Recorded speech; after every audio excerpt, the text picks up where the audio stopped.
Alléluia. Eh bien, si vous voulez venir, on va tourner ensemble dans Apocalypse, au deuxième chapitre, s'il vous plaît.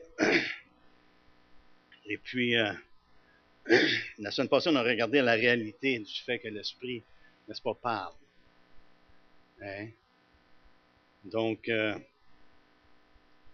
et l'Esprit non seulement nous conduit, et puis il nous enseigne, mais il nous met également en garde des choses qui allaient venir. Et puis, vous allez remarquer, ce matin, c'est une nouvelle technologie, c'est supposé de me suivre. Hein? Là, je ne sais pas si ça va me suivre. OK. Eh bien, on va regarder ensemble dans Apocalypse 2, à partir du verset 1. Nous lisons ceci. « Écrit à l'ange de l'église d'Éphèse. Voici ce que dit celui qui tient les 7 étoiles dans sa main droite, celui qui marche au milieu des 7 chandeliers d'or. Je connais tes œuvres, ton travail et ta persévérance. Je sais que tu ne peux supporter les méchants, que tu as éprouvé ceux qui se disent apôtres et qui ne le sont pas, et que tu les as trouvés menteurs. Que tu as de la persévérance, que tu as souffert à cause de mon nom, et que tu n'étais point lassé. Mais ce que j'ai contre toi, c'est que tu as abandonné ton premier amour. Souviens-toi donc d'où tu es tombé, repens-toi, et pratique tes premières œuvres. Sinon, je viendrai à toi et j'ôterai ton chandelier de sa place, à moins que tu ne te repentes. Tu as pourtant ceci, c'est que tu haïs les œuvres des Nicolaïtes, œuvres que je hais aussi. Que celui qui a des oreilles entende ce que l'Esprit dit aux églises. À celui qui vaincra, je donnerai à manger de l'arbre de vie qui est dans le paradis de Dieu. Amen. Seigneur, on veut te remercier encore une fois ce matin qu'on a le privilège d'être réunis ensemble et puis de plonger les regards dans ta parole. Notre désir, c'est d'apprendre de toi, c'est d'apprendre à mieux te connaître, mais comme ta parole nous le dit, c'est d'entendre ce que l'Esprit dit. Parce qu'on veut marcher à ta suite et on veut faire, Seigneur Dieu, ce que tu nous demandes de faire. On veut faire, Seigneur, ce qui est ta volonté et non pas nos propres désirs. Fait que ce matin, on te remercie en ton nom. Amen. Amen.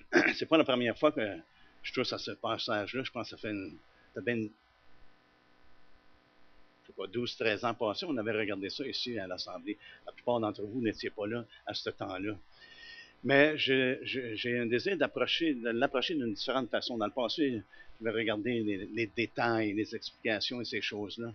Mais là, j'ai vraiment senti vraiment de porter une attention sur entendre ce que l'Esprit dit. Et puis, malgré qu'il s'adresse à l'ange, on voit qu'à travers les lettres également qui s'adressent à l'ensemble. Comme Dieu parlait au peuple et il parlait à Moïse, mais ça s'adressait également au peuple. Et c'est pour ça qu'il faut avoir une attention particulière. Parce qu'il nous dit bien que celui qui a une oreille entende ce que l'Esprit dit aux églises. Donc, on veut porter une attention particulière à ce que l'Esprit nous dit. Et lorsque je lisais ces versets-là, Proverbe 4 m'est venu à l'esprit. Et dans Proverbe 4, au verset 23, ça nous dit « Garde ton cœur plus que toute autre chose, car de lui viennent les sources de la vie. » Et le terme qui est utilisé pour « garde », ça veut dire de veiller. Et ça veut dire de veiller, de garder, de se garder contre les dangers. Et donc, ici, je crois que l'Esprit de Dieu nous amène à vraiment veiller, à veiller sur nos cœurs. Donc, ce matin, c'est ce qu'on va regarder ensemble. Et pour débuter, j'aimerais juste mentionner que le mandat de Jean était vraiment d'écrire. C'était d'écrire un livre. C'est ce que la parole de Dieu nous dit ici. Si on va au verset 10, ça nous dit « Je fus saisi par l'Esprit ou ravi en esprit au jour du Seigneur ». Au premier chapitre. Excusez, je n'ai pas mentionné le chapitre.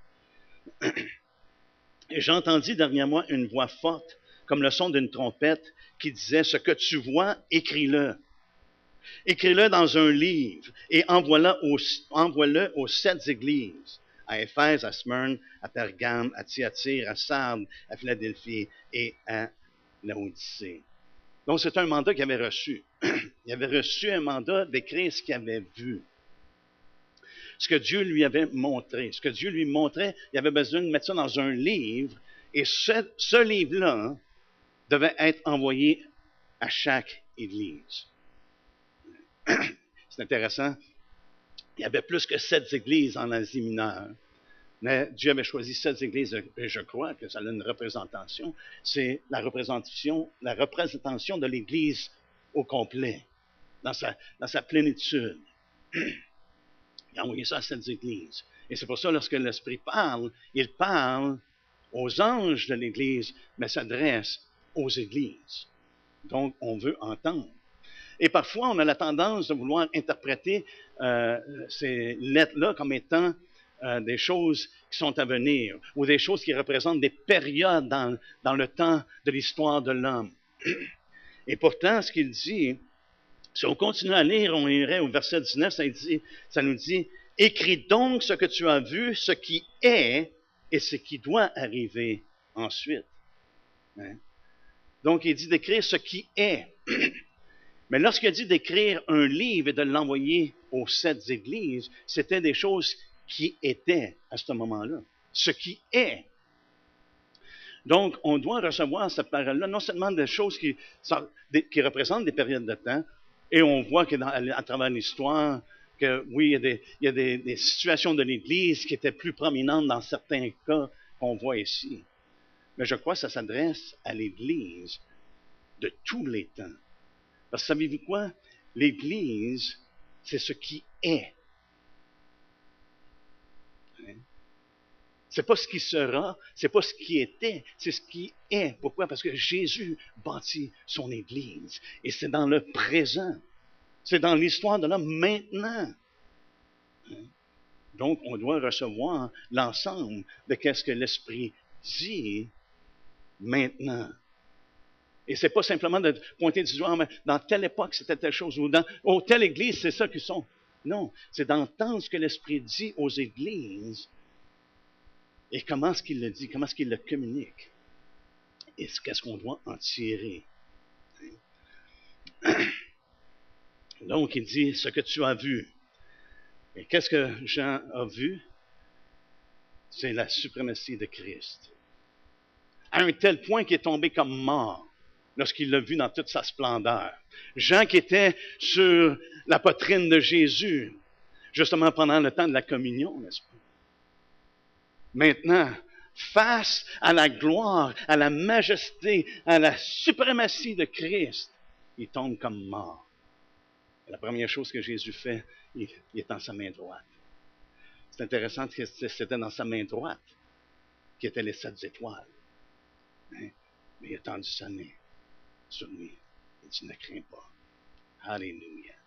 C'est le message de l'Esprit. C'est ce que Jean a vu. Et là, il dit, écris ce qui est. Les lettres aux 7 églises. Révèle-leur comment est-ce que le Seigneur les voit. La condition, l'état de l'Église, tel que le Seigneur le voit. Non pas comme les hommes voient l'Église, mais comme Christ voit l'Église. C'est ce qui est important. Et après ça, il dit ce qui doit arriver ensuite. Les séquences finales de toutes choses. C'est ce qu'il devait écrire et envoyer aux 7 églises. Et si tu envoies quelque chose aux 7 églises, si tu communiques quelque chose, ça veut dire que ça va être bon pour le temps de l'Église. Du début à la fin. Donc, quelles sont les communications de l'Esprit? Comment est-ce que l'Esprit communique? Moi, je vois un certain style ou un certain modèle qui est observable. Comment est-ce que l'Esprit communique? Premièrement, il rend témoignage de Christ. Dans chaque lettre, Christ est témoigné. Il est exalté dans chacune des lettres. Il rend témoignage de Jésus. Et allez avec moi dans Apocalypse 19. Comment vous allez savoir exactement quelle écriture je vais faire référence. Encore une fois, Jean, au verset 10, ça nous dit, je tombais à ses pieds. Hein? Mais là, il est tombé aux pieds devant un ange pour l'adorer, il dit. Mais il me dit, garde-toi de le faire, je suis ton compagnon de service et celui de tes frères qui ont le témoignage de Jésus. Adore Dieu, car le témoignage de Jésus est l'esprit de la prophétie. À travers toute la prophétie, c'est le témoignage de Jésus. Donc, une des choses, l'aspect dans lequel l'Esprit parle, c'est de rendre témoignage à Jésus. Qu'est-ce que Jean a dit dans son épître, pas dans son épître, mais dans son évangile? Il dit, lorsque l'Esprit va venir, il dit quoi? Il va rendre témoignage de moi. Si on voit, c'est constant à travers les Écritures. Mettez-vous en doute lorsque c'est l'homme qui prédomine dans les situations quelconques, dans l'Église ou dans les ministères. Ça doit toujours pointer à Christ. C'est le témoignage de Christ qui compte. Et c'est ceux qui tiennent son témoignage. Et voici le modèle que j'observe dans chacune des lettres. Et ça, il y en a peut-être même, vous allez trouver là, même à la Odyssée, oui, même à la Odyssée. Parce qu'on sait qu'à la Odyssée, il n'a pas donné aucun... Il les a pas louangés du tout. Hein? Il n'y avait rien, on dirait, bon à dire. Mais quand même, on voit que même dans cette lettre-là, le modèle que l'Esprit à travers lequel il nous parle, premièrement, il affirme. L'Esprit affirme ce qui est vrai et bon dans les lettres, même dans la Odyssée. Il affirme ce qui est vrai et bon. Autrement dit, il exprime clairement qu'une chose est vraie. Il adresse ce qui est faux et mal dans chacune des lettres. Il adresse il affirme ce qui est vrai et bon, il adresse ce qui est faux et mal. Et il appelle à l'action. Dans chacune des lettres, il appelle à l'action. Hein? Autrement dit, il ne parle pas pour rien dire. Hein? Parce qu'il veut nous appeler à répondre à ce qu'il nous dit. Et il conclut avec l'assurance du prix de la vocation céleste. Et on va voir ça ensemble. Au début, j'avais l'idée de faire les 7 lettres dans un message. Et ça m'a brûlé. Hein? Je n'étais pas capable d'y arriver. Donc aujourd'hui, on va faire la première lettre. Et après ça, on verra comment est-ce que ça va se dérouler. Mais la première lettre, je voulais y porter attention énormément parce que c'est quelque chose qui nous touche chacun. C'est pas dans une église ou un type d'église, mais c'est vraiment personnel. On a besoin de veiller sur notre cœur. Et je crois que c'est ce que l'Esprit communique dans cette lettre-là. Ça nous dit écrit à l'ange de l'église d'Éphèse. Et lorsqu'on lit le premier verset, ça dit « Voici ce que dit celui qui tient les 7 étoiles dans sa main droite et celui qui marche au milieu des 7 chandeliers d'or. » Quel est le témoignage qui est rendu ici? C'est le témoignage qu'on retrouve, qui est donné également par Paul. Paul dans Éphésiens 1. Vous n'avez pas besoin de tourner, je vais juste vous lire ce que Paul a mentionné.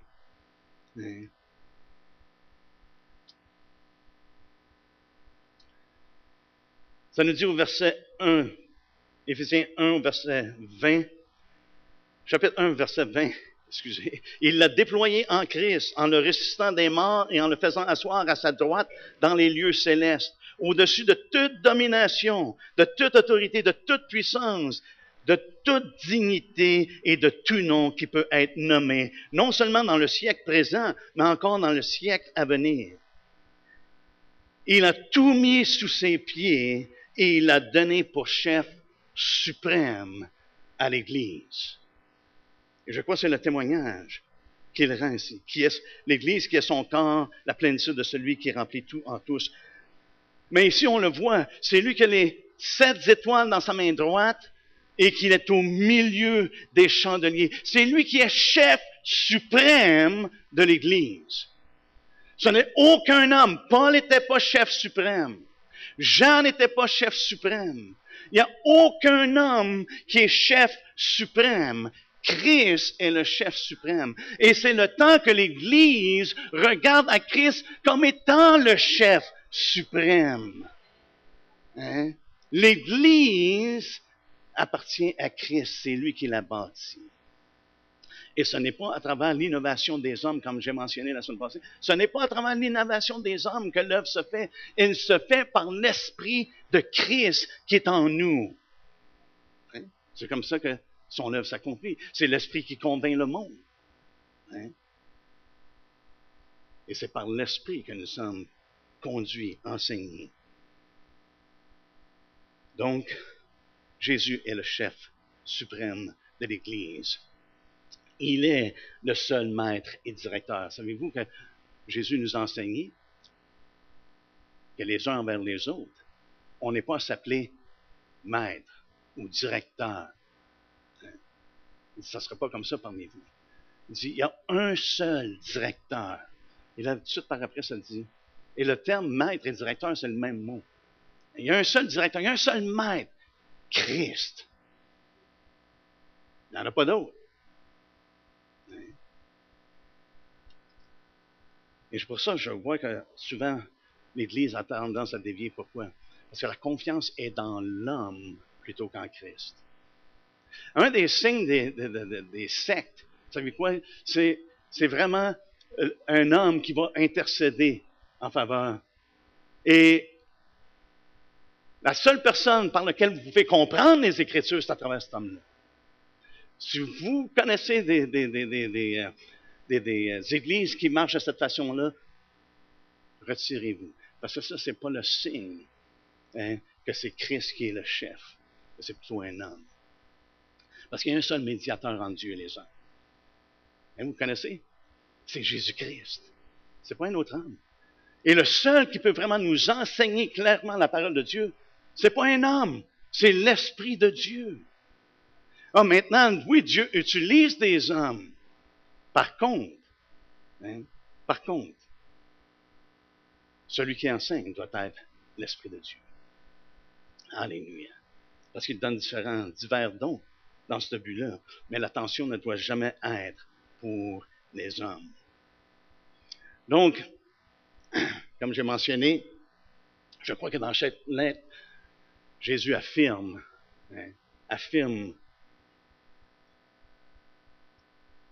ce qui est vrai et ce qui est bon. Et on voit ici, au verset 2 et 3, que le Seigneur affirme. Il affirme que l'Église est occupée. Il affirme que l'Église est occupée à son affaire. Regardez ce que ça dit. Je connais tes œuvres, ton travail et ta persévérance. Je sais que tu ne peux supporter les méchants et que tu as approuvé ceux qui se disent apôtres. Tu as éprouvé ceux qui se disent apôtres et qui ne le sont pas et que tu les as trouvés menteurs.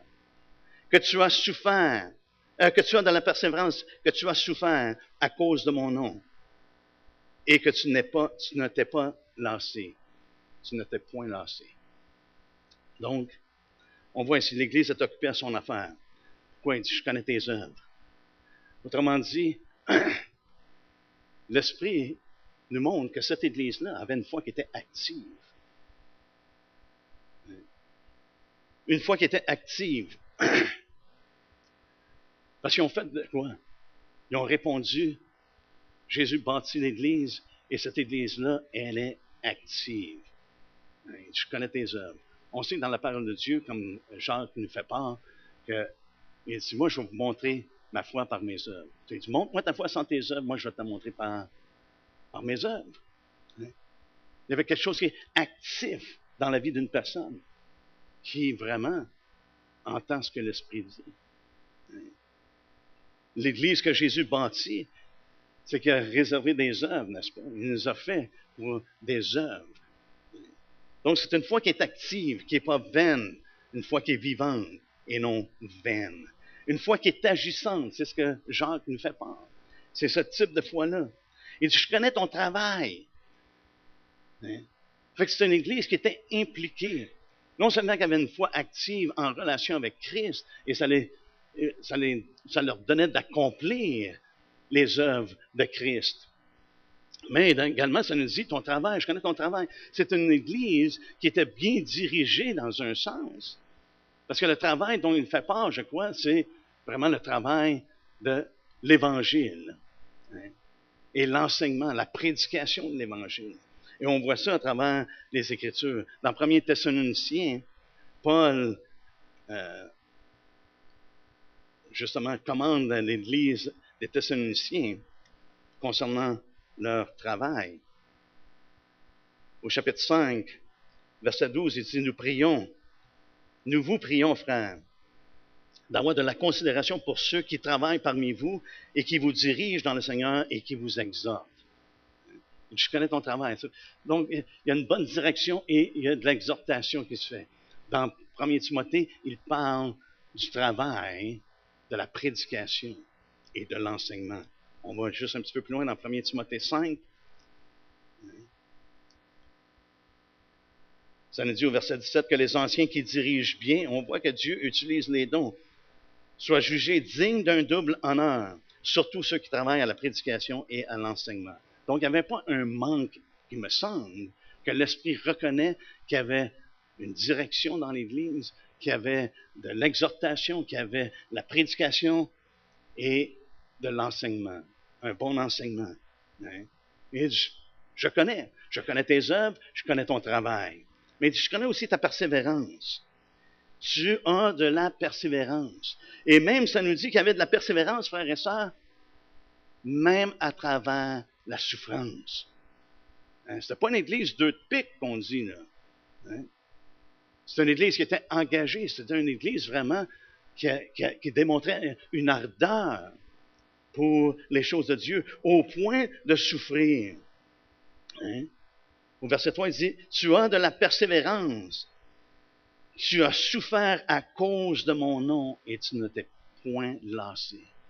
C'est des gens que malgré l'opposition, malgré la souffrance qui pouvait venir de justement d'avoir une foi qui est active, une foi qui est agissante, de travailler à l'œuvre de l'Évangile, malgré tout ça, à cause de son nom, la souffrance qu'ils ont eue, ils ont continué. Ils ne s'étaient point lassés. Autrement dit, ils ne se sont pas relâchés. Ils ne se sont pas relâchés, mais ils ont continué. Autrement dit, ils ont porté le fruit de l'Évangile. Dans 1 Thessaloniciens 1.3, je vais juste vous le lire, nous rappelant sans cesse, Paul parlant à l'Église, il dit, nous rappelant sans cesse l'œuvre de votre foi, le travail de votre charité et la fermeté de votre espérance en notre Seigneur Jésus-Christ devant Dieu, notre Père. Paul reconnaissait ça chez les Thessaloniciens, et ici, l'Esprit reconnaît ça chez l'Église d'Éphèse. Hein? Il affirme également qu'ils avaient une droiture, une justice et de l'intégrité. Regardez ce que ça dit. Au verset 2, à la fin du verset 2, suite après avoir dit, je connais tes œuvres, ton travail et ta persévérance, il dit, je sais que tu ne peux supporter les méchants, que tu as éprouvé ceux qui se disent apôtres et qui ne le sont pas, et que tu les as trouvés menteurs. C'est une église qui a du zèle pour ce qui est droit, ce qui est juste, hein? Et ce qui est intègre. Hein? Autrement dit, lorsqu'il dit tu ne peux supporter les méchants, et c'est pas, moi, ce que je vois là-dedans, c'est pas simplement les méchants qui sont au dehors. C'est pas simplement les méchants qui sont au dehors, mais c'est à l'intérieur de l'Église. Pourquoi? Parce qu'il par la suite fait référence à des apôtres. Hein? Comme j'ai mentionné la semaine passée, ce n'est pas les loups du dehors qui sont les plus dangereux, c'est ceux qui viennent en dedans, en habits, en vêtements de brebis. Et ici, il dit, wow, hein, je sais que tu ne peux supporter les méchants. Donc, il y avait, pour ma part, je vois qu'il y avait une certaine mesure de discipline dans l'Église, chose qui manque de nos jours souvent. Les gens peuvent être dans le péché et puis il n'y a rien qui se passe. Parce que lorsque tu mets la discipline de l'avant, souvent c'est référé comme étant tu juges et tu manques d'amour. Et pour qui tu te prends? Là, je vous parle par expérience. Pour qui tu te prends? Qui est sans péché? Lance la première roche. Mais c'est pas ça la discipline. C'est pas ça la correction. C'est d'emmener les gens afin qu'ils se repentent. Et Paul le fait d'une telle manière qu'il dit qu'il a livré ces personnes-là à Satan. Mais le but, c'était qu'ils soient sauvés et non pas des rejetés. Ce qu'il mettait en dehors, c'est la méchanceté. Le méchant qui pratique la méchanceté devait être mis dehors. Il dit, ôtez du milieu de vous le méchant. C'est ce que Paul dit dans 1 Corinthiens 5. Fait qu'il y avait une mesure de discipline, de correction dans l'Église, parce qu'il dit, je sais, tu peux pas supporter les méchants. Fait que j'imagine qu'il ne laissait pas aller librement dans l'Église. Et l'Esprit affirme ça, il dit, je sais que tu ne peux pas supporter les méchants. Je le vois. Et il affirme que c'était vrai et c'était une bonne chose. Il ne reprend pas là-dessus.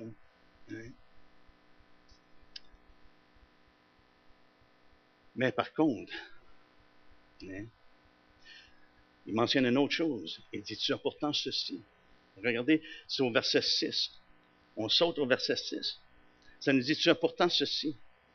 Parce que là, il venait de les reprendre. On va juste sauter ce verset-là pour aller à une autre chose qu'ils voient, leur zèle qu'ils ont pour ce qui est droit, juste et intègre. Il dit, tu as pourtant ceci, c'est que tu hais les œuvres des Nicolaïtes, œuvres que je hais aussi.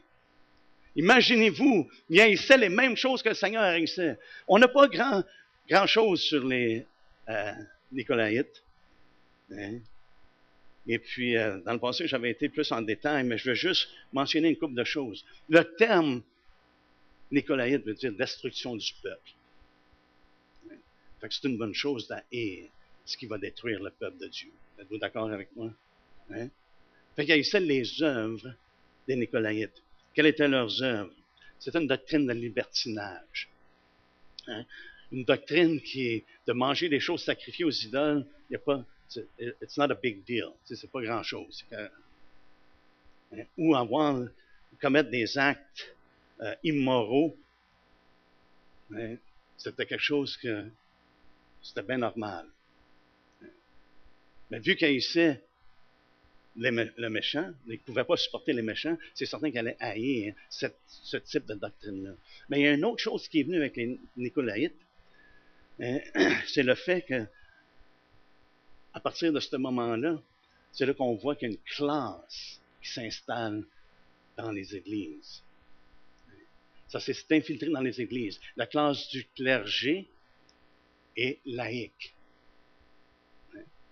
L'histoire démontre que ça serait à travers cet enseignement-là. Et c'est intéressant par la suite, ce qu'on voit, c'est qu'à travers l'histoire de l'Église, le clergé et le laïque. Et le clergé et le laïque. Et le clergé, le rôle, c'était supposé d'enseigner la parole de Dieu, d'être dirigé par l'Esprit d'enseigner la parole de Dieu. Mais par contre, c'est devenu comme de garder les gens dans l'ignorance. Si on en garde l'histoire de l'Église, c'était de garder les gens dans l'ignorance et vous avez besoin de moi. C'est le type, comme je disais tantôt, de secte. Vous avez besoin de moi ou de nous pour être en mesure de comprendre la parole de Dieu. Plutôt de tourner les gens vers l'Esprit. Ce matin, Stéphanie, elle a prié et j'ai trouvé que c'était en plein dans le mille.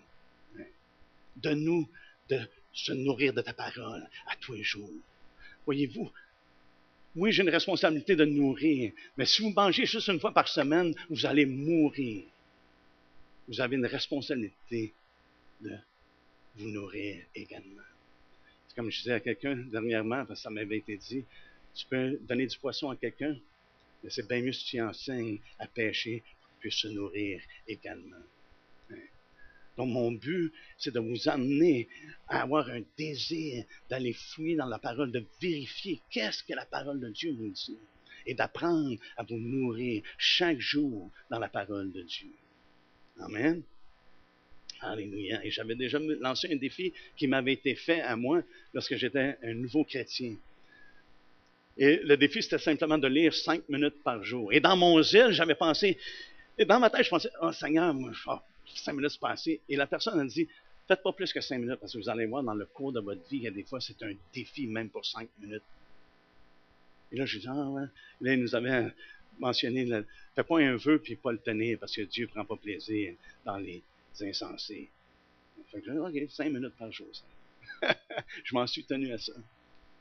Mais 5 minutes, c'est pas énorme. Mais au moins, c'était juste une discipline de dire, Seigneur, je vais venir dans ta présence et je vais me nourrir de ta parole. Alléluia. Donc, on voit non seulement que ces personnes-là avaient une liberté, une licence dans le péché, mais qui ont créé un genre de classe dans l'Église. Et c'est souvent le cas, la classe clergé et la classe laïque. On retrouve ça dans les Écritures. On retrouve ça dans les Écritures. Dans Jean 7, et ce qu'on retrouve, c'est ce type de mentalité-là. Dans Jean 7.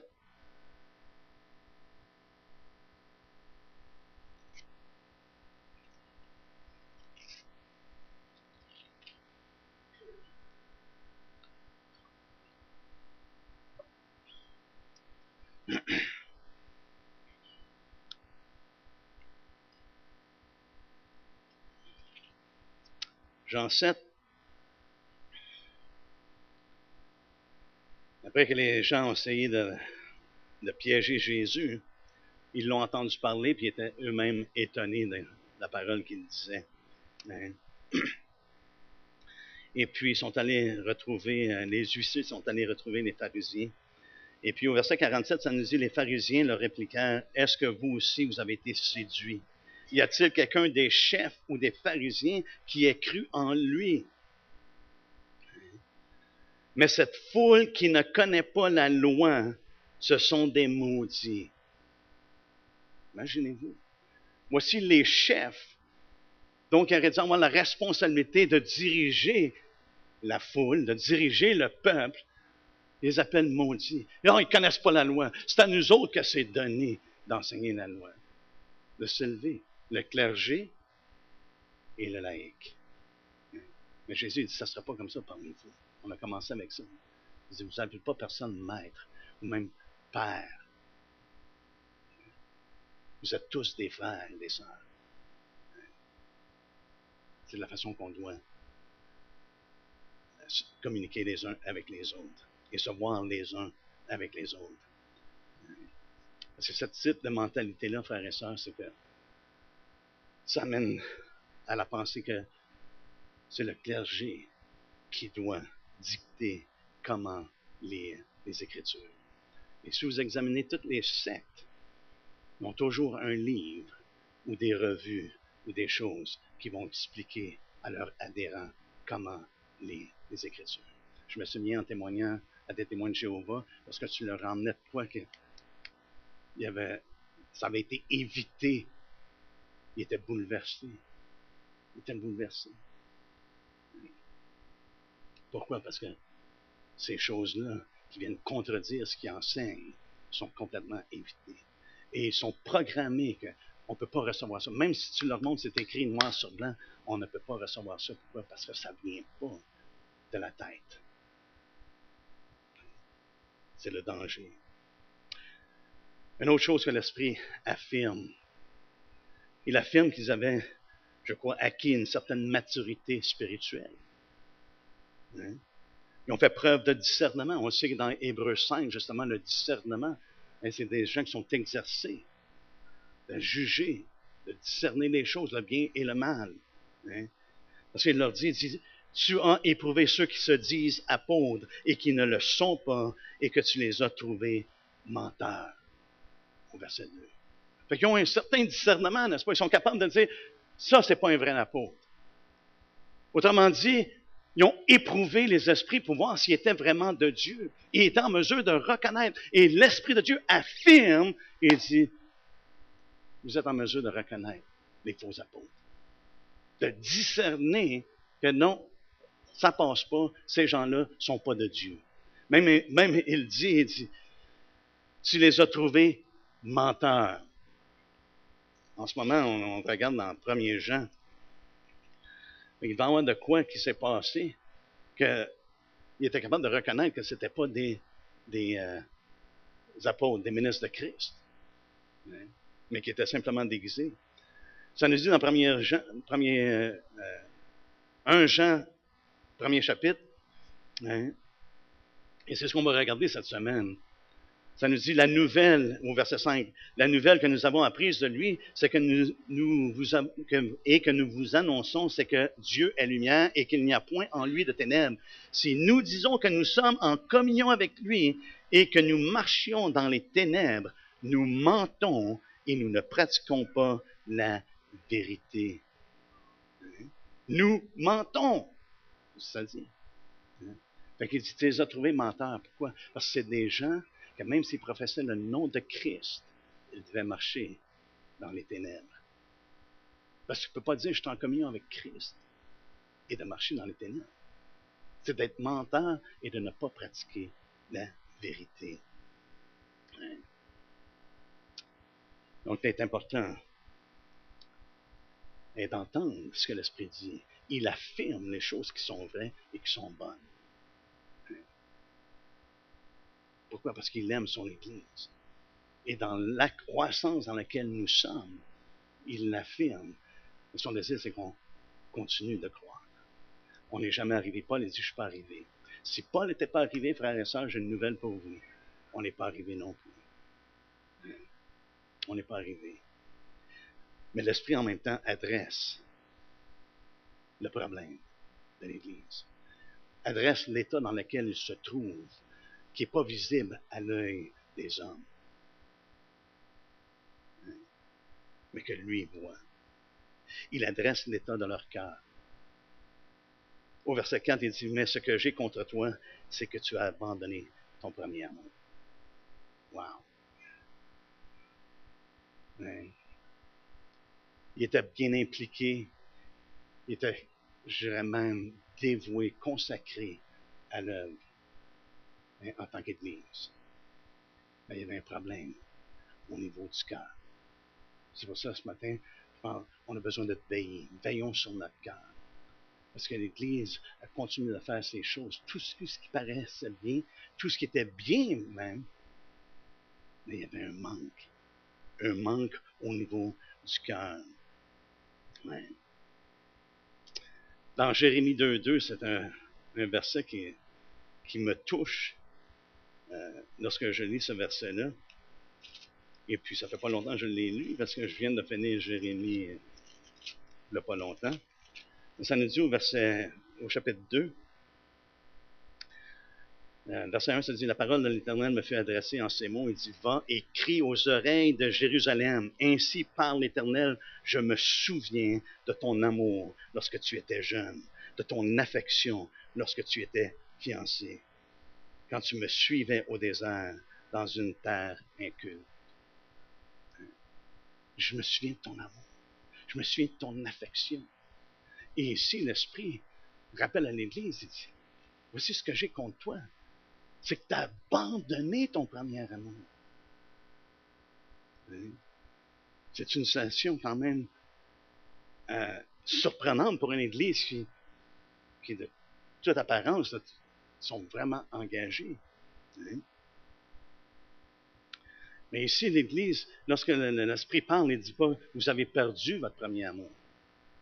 Il dit, vous avez abandonné votre premier amour. C'est votre cœur qui s'est refroidi. José a dit, il aime partager la Sainte Seine, la communion, de différentes façons, de différents passages. Pourquoi? Parce qu'on peut tomber dans quoi?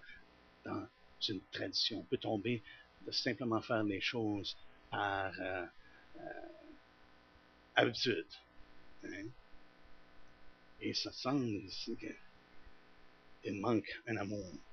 Paul dit de désirer tous les dons. Savez-vous quoi? Qui c'est qui ne désire pas un don? Là? On veut tous avoir des dons. Là. On veut tous, Seigneur, sers-toi de nous. Mais Paul dit, je vais vous montrer une voie meilleure, une voie d'excellence. Et là, il parle de l'amour.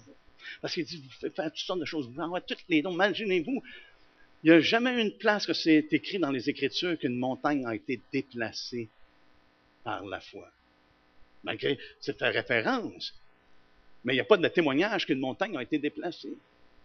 Et Paul dit, je pourrais avoir la foi pour déplacer la montagne, mais si je n'ai pas d'amour, ça ne sert à rien.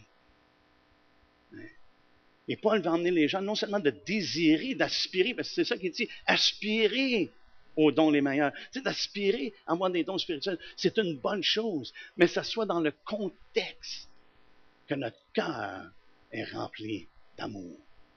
Hein? Qu'on le fasse par amour. Parce que là, si on le fait par amour, frères et sœurs, ça va être Jésus-Christ qui va être glorifié. Et non pas les hommes. Ça nous dit que l'amour ne périt jamais, dans 1 Corinthiens 1:8. Hein? Mais malheureusement, lorsqu'on lit la lettre des Éphèses, on voit que cette perte d'amour-là, ou cet abandon d'amour-là, les amène à la perte. Les amène que l'Église est perdue. Non seulement l'Église, mais même la ville au complet. Encore une fois, Paul mentionne que la foi est agissante par l'amour. Dans Galates 5:6.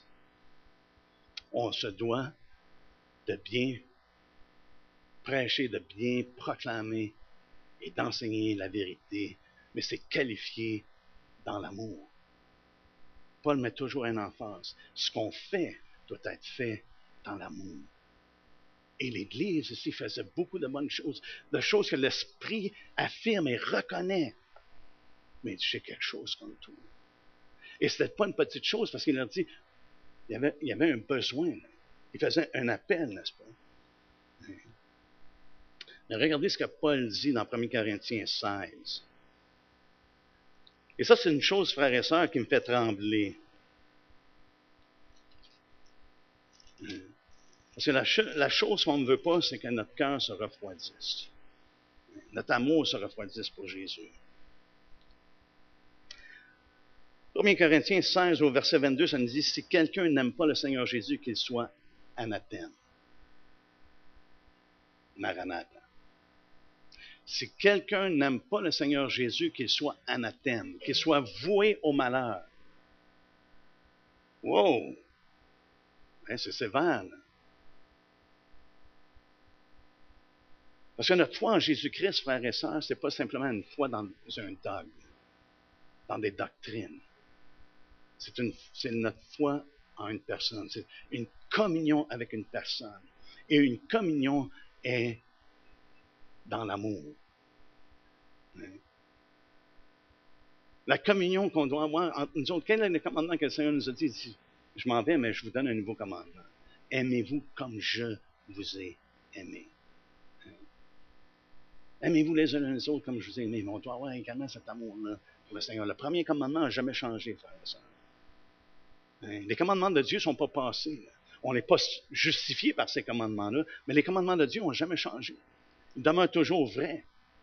Le premier commandement, c'est d'aimer Dieu de tout notre cœur, de toute notre âme, de toutes nos pensées, de toute notre force. Ça laisse absolument rien.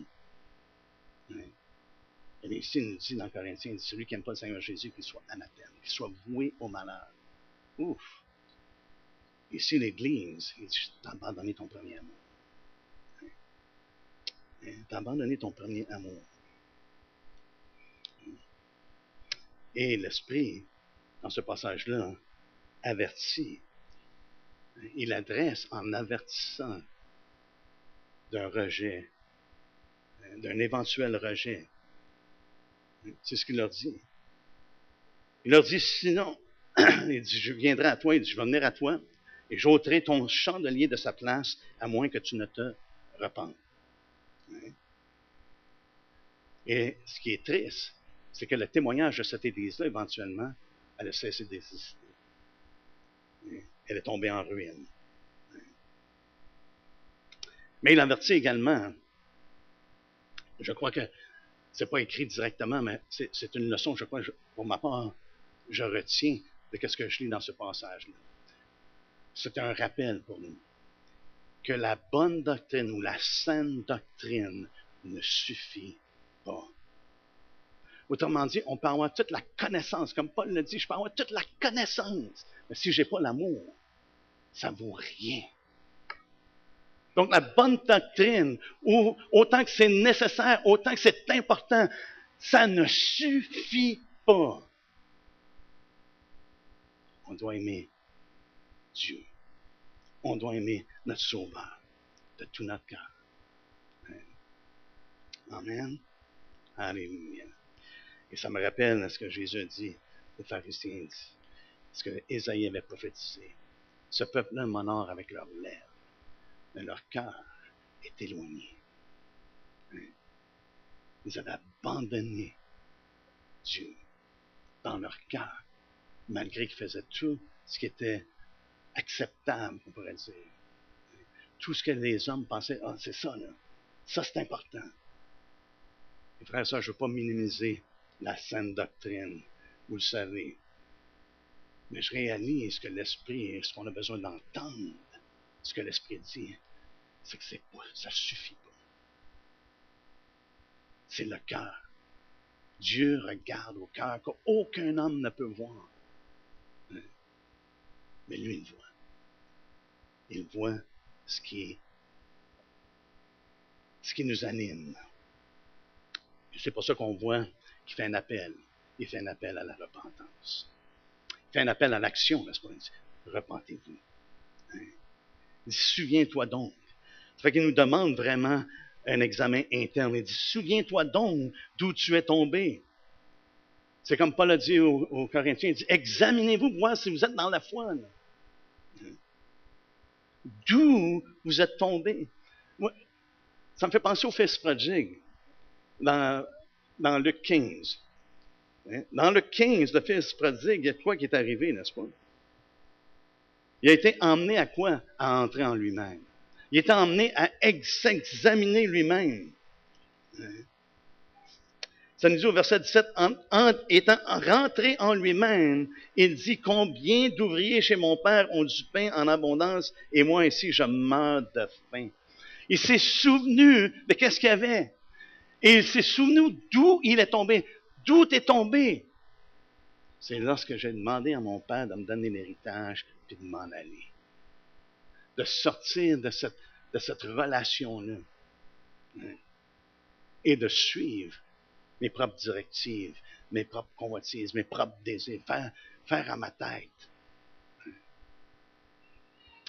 Je peux vous dire, en tant que parent, en tant que père, je pense que la plupart d'entre nous, ça a dû être quelque chose de très difficile. Pour un fils, de dire, donne-moi mon héritage. L'héritage était supposé de suivre la mort. Des fois, il y a des gens qui vont donner une partie de leur héritage durant leur vivant. Mais là, il a donné son héritage. Et il l'a flambé. Il dit, souviens-toi. Il est rentré en lui-même et il s'est souvenu, oh, même les ouvriers de mon père sont mieux que je suis. Des fois, on a besoin de se rappeler, OK, Seigneur, est-ce qu'il y a eu un changement dans mon amour pour toi? C'est ce que je veux repasser dans mon cœur. Seigneur, est-ce qu'il y a un changement de mon amour envers toi? Souviens-toi d'où tu es tombé.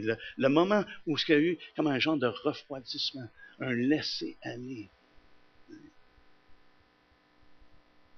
Souviens-toi d'où tu es tombé. Est-ce que je peux reconnaître dans ma vie qu'il y a eu un déclin spirituel dans ma marche avec le Seigneur? Est-ce que mon zèle et mon amour pour lui a changé dans le cours des années? Malheureusement, je dois confesser que oui. Le Seigneur nous appelle à se repentir.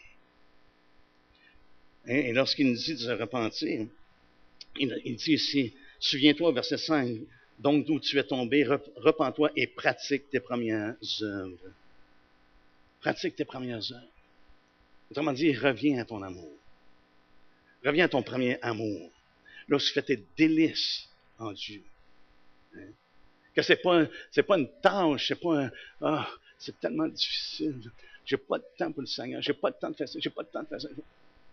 Ou est-ce que c'est un délice? C'est comme dans les cantiques des cantiques, où ils veulent être ensemble. Hein? Salomon et la Shulamite. Shulamite, c'est ce qu'on le prononce. Hein? Mais il dit, repens-toi. Et là, dans cette simple exhortation de l'Esprit, repens-toi, on voit la manifeste grâce de Dieu, n'est-ce pas? Hein? J'aime je dis, ah, mais là, votre cœur n'est pas avec moi. Non. Il dit, repens-toi. Repens-toi. Et on voit son amour pour son Église. Hein? Pratique tes premières œuvres. Les premières œuvres, frères et sœurs, c'est qu'on aime en action et en vérité. Hein? On aime selon la parole de Dieu. C'est pour ça qu'on est capable d'aimer même lorsqu'on nous fait du tort. On continue en obéissance au Seigneur. On aime en pratique et en vérité. La dernière chose, on achève. La dernière chose, c'est l'Esprit assure.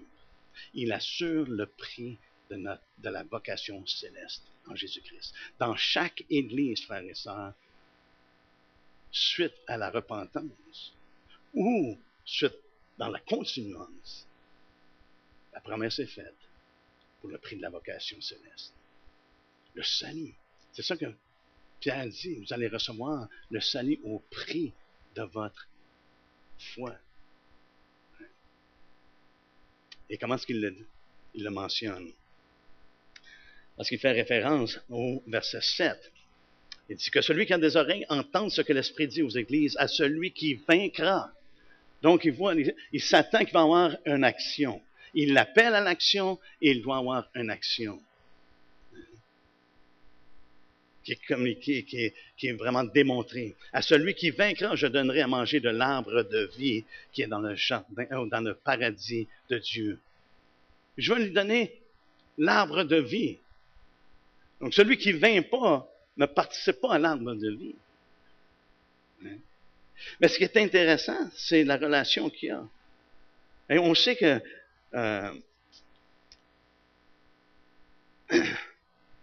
la foi vient de ce qu'on entend, mais il dit à celui qui vaincra. L'Esprit parle à l'ensemble, mais il adresse l'individu. Il parle aux églises, mais il adresse l'individu, à celui qui vaincra. Parce qu'une personne est à l'église ne garantit pas qu'ils sont en communion avec Christ, ou qu'ils aiment Christ, ou qu'ils aiment Christ. Mais on voit qu'ici, il dit la récompense, c'est qu'il va y avoir la restauration peut être complète, va être complétée. Celui qui vainc. Et quelle restauration dont il parle? Il dit, je donnerai à manger de l'arbre de vie. Si on va dans Genèse 3, vous savez qu'après que Adam et Ève aient péché,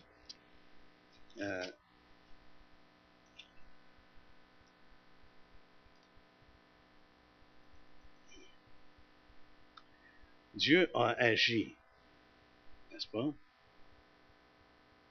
Ils ont mangé de l'arbre de la connaissance du bien et du mal, et puis Dieu a agi.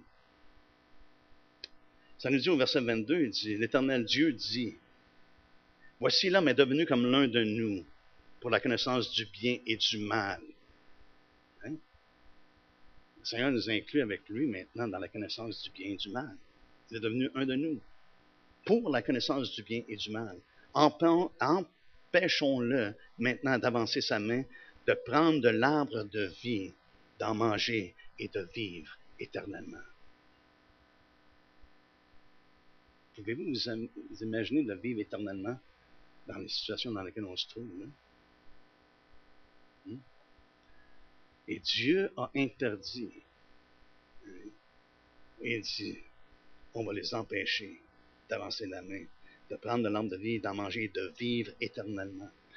Donc, lorsque Jésus dit, il dit, je donnerai à manger de l'arbre de vie, il parle de la vie éternelle. C'est le prix de notre salut. Hein? C'est le prix de notre foi qu'on reçoit le salut. Hein? Et regardez ce qu'il dit. Et l'Éternel Dieu le chassa du jardin d'Éden pour qu'il cultive la terre d'où il avait été pris. C'est ainsi qu'il chassa Adam et il mit à l'orient du jardin d'Éden les chérubins qui agitent une épée flamboyante pour garder le chemin de l'arbre de vie. Hein? Nous participons à l'arbre de vie en Jésus-Christ. C'est celui qui nous donne de l'arbre de vie. Maintenant, le chemin est ouvert. Hein? Il dit, celui qui va vaincre, je vais lui donner. C'est là comme le salut est complet. Vous allez entrer dans le jardin de Dieu. Hein? Le jardin plaisant de Dieu. Vous allez être là. C'est de l'image que le Seigneur utilise, que l'Esprit utilise pour nous faire comprendre que, OK, c'est cette restauration-là finale. Hein? Comme au début, Dieu a créé l'homme, il l'a mis dans le jardin, maintenant, il restaure l'homme, ou dans le jardin de Dieu. C'est l'image qu'il donne. Et pour avoir la vie éternelle. Il y a seulement une couple de places où la parole de Dieu nous parle du paradis. Un, c'est le malfaiteur qui était crucifié avec lui. Il dit, aujourd'hui, tu vas être avec moi au paradis. Hein? Pensez-vous qu'il a mangé de l'arbre de vie? Évidemment, il est rentré dans le paradis avec Jésus. Hein? Il reçoit de l'arbre de vie. Hein? Et Paul dit qu'il connaissait quelqu'un qui fut enlevé dans le paradis. Il a entendu des paroles ineffables qu'il n'est pas permis à un homme d'exprimer. C'est les seules places vraiment que ça parle de paradis dans les Écritures. Hein? Donc on voit une place qui est réservée, hein, que Dieu nous fait part. Mais c'est celui qui va vaincre. C'est celui qui vainc, qui participe, qui prend, qui reçoit de l'arbre de vie. Hein? C'est les vainqueurs. J'imagine que ça veut dire de quoi on a besoin d'avoir une oreille pour entendre ce que l'Esprit de Dieu dit. Hein? Hein? On a besoin de quoi? De revenir à notre premier amour. D'aimer Dieu de tout notre cœur. Parce que Dieu le voit. Hein? Et de faire attention de ne pas tomber dans une trappe, de simplement avoir une connaissance, et même une pratique qui est bonne, sans avoir un amour pour Dieu. Donc, on termine avec ça. Veillons sur nos cœurs. Veillons sur nos cœurs. Alléluia.